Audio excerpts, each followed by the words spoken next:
കത്തോലിക്ക വിശ്വാസം എന്ന പ്രഭാഷണ പരമ്പരയിലെ 22ാമത്തെ വീഡിയോ ആണ് ഇത്.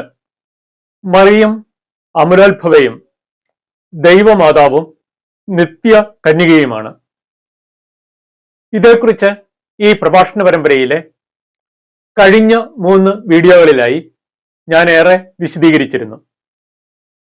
മറിയം അവളുടെ ജീവിത സായാഹ്നത്തിൽ ശാരീരിക മരണം പ്രാപിക്കാതെ ആത്മശരീരങ്ങളോടുകൂടി സ്വർഗത്തിലേക്ക് എടുക്കപ്പെട്ടു. ഇങ്ങനെയാണ് കത്തോലിക്ക സഭ വിശ്വസിക്കുന്നത്. എന്നാൽ ഇക്കാര്യം ബൈബിളിൽ ഒരിടത്തും നേരിട്ട് എഴുതി വച്ചിരിക്കുന്നതായി നമുക്ക് കാണാൻ സാധിക്കത്തില്ല. എന്നാൽ മറിയത്തിന്റെ സ്വർഗാരോപണം അത് ബൈബിളിന് തികച്ചും നിരക്കുന്ന ഒരു കാര്യമാണ്. ദൈവവചനത്തിന് എതിരായിട്ടുള്ള ഒന്നല്ല. ഇതേക്കുറിച്ച് വിശദീകരിക്കാനാണ് ഇന്നത്തെ ഈ വീഡിയോയിൽ നമ്മൾ ഉദ്യമിച്ചിരിക്കുന്നത്. ആദ്യം തന്നെ പറയട്ടെ, ഈ സ്വർഗാരോപണം എന്ന് പറയുന്നത് ബൈബിളിന് തികച്ചും പുതുമയുള്ള ഒരു കാര്യമൊന്നുമല്ല.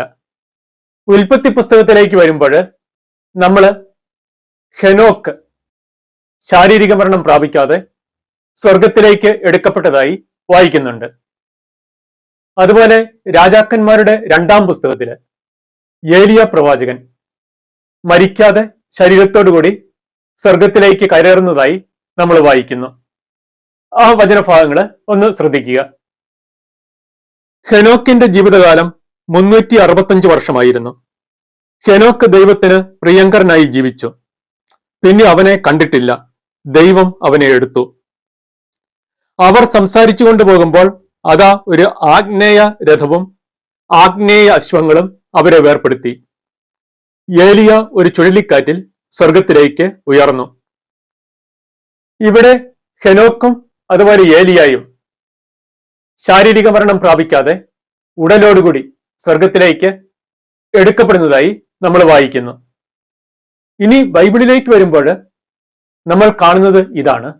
മരണം എന്ന് പറയുന്നത് പാപത്തിന്റെ ഫലമായി ഉണ്ടായിട്ടുള്ള ഒന്നാണ്.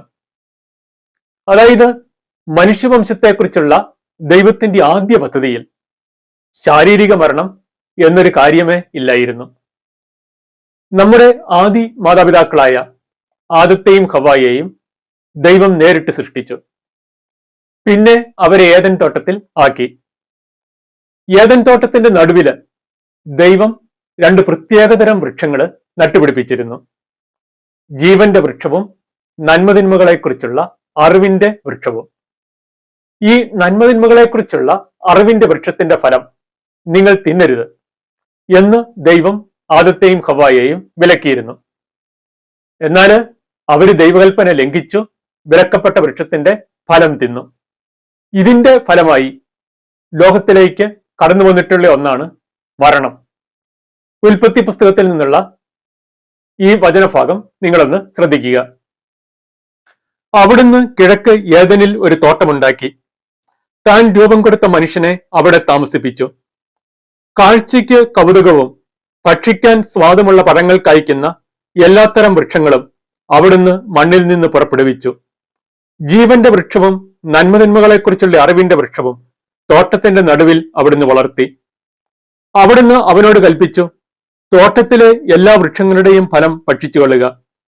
എന്നാൽ നന്മതിന്മകളെക്കുറിച്ചുള്ള അറിവിന്റെ വൃക്ഷത്തിലെ ഫലം നീ തിന്നരുത്. തിന്നുന്ന ദിവസം നീ മരിക്കും. അതായത് ആദമും ഹവ്വായും ദൈവം വിലക്കിയിരുന്ന ആ വൃക്ഷത്തിന്റെ ഫലം ഭക്ഷിച്ചു അവിടുത്തേക്കെതിരായി പാപം ചെയ്തു.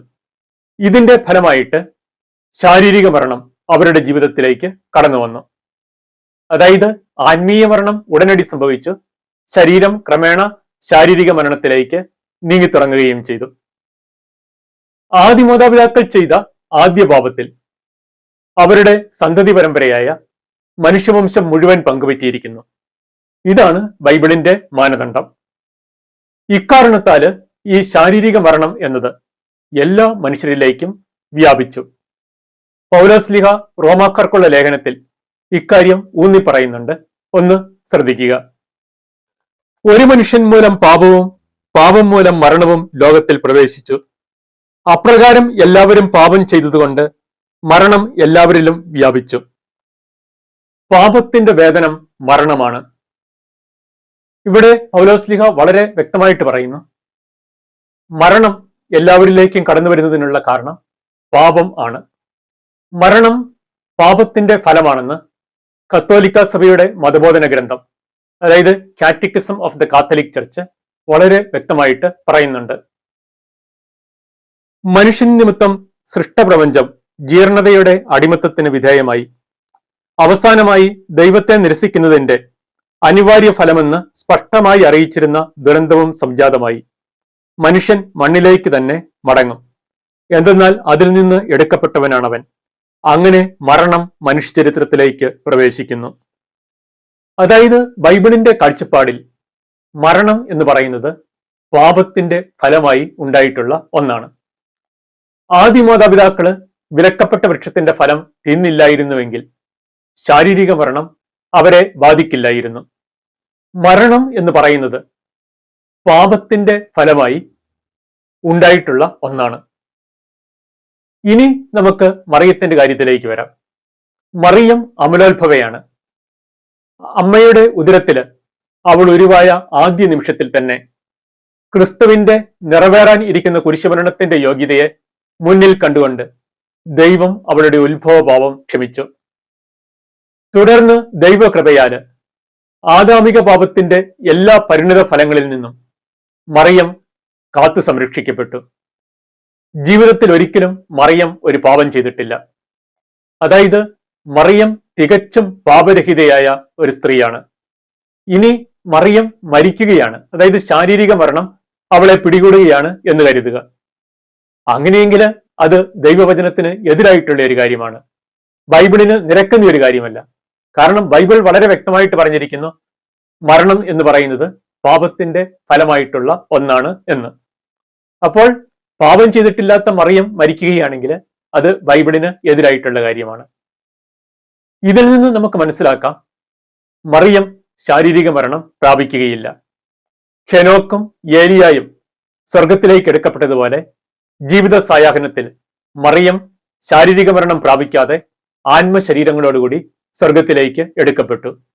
അതായത് മറിയത്തിന്റെ സ്വർഗാരോപണം എന്നുള്ള ആ കത്തോലിക്ക വിശ്വാസം അത് ബൈബിളിന് തികച്ചും നിരക്കുന്ന ഒരു കാര്യം തന്നെയാണ്, ദൈവവചനത്തിന് എതിരായിട്ടുള്ള ഒന്നല്ല. AD 1950 12ാം പിയൂസ് മാർപ്പാപ്പ മറിയത്തിന്റെ സ്വർഗാരോപണം ഒരു വിശ്വാസ സത്യമായി പ്രഖ്യാപിച്ചു. കത്തോലിക്ക സഭയുടെ മതബോധന ഗ്രന്ഥം catechism of the Catholic church അതിൽ നിന്നുള്ള ഒരു ഭാഗം കാണുക. ഉത്ഭവപാപത്തിന്റെ എല്ലാ മാലിന്യങ്ങളിൽ നിന്നും സ്വതന്ത്രയായി സൂക്ഷിക്കപ്പെട്ടിരുന്ന നിർമ്മല കന്യക അവളുടെ ഇഹലോകവാസത്തിന്റെ പരിസമാപ്തിയിൽ ആത്മശരീരങ്ങളോടെ സ്വർഗീയ മഹത്വത്തിലേക്ക് എടുക്കപ്പെട്ടു.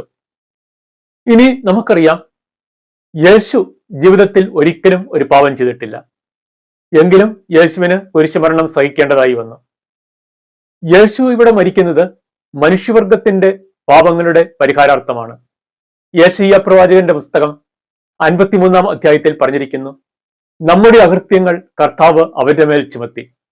അങ്ങനെ മനുഷ്യരുടെ പാപങ്ങളുടെ പരിഹാരാർത്ഥമാണ് യേശു മരിക്കുന്നത്. ഇവിടെയും യേശുവിന്റെ മരണം അത് പാപത്തിന്റെ ഫലമായിട്ടുള്ള ഒന്ന് തന്നെയാണ്. എന്നാൽ യേശുവിന്റെ വ്യക്തിപരമായ പാപമല്ല, പിന്നെയോ മനുഷ്യവംശത്തിന്റെ പാപങ്ങൾ.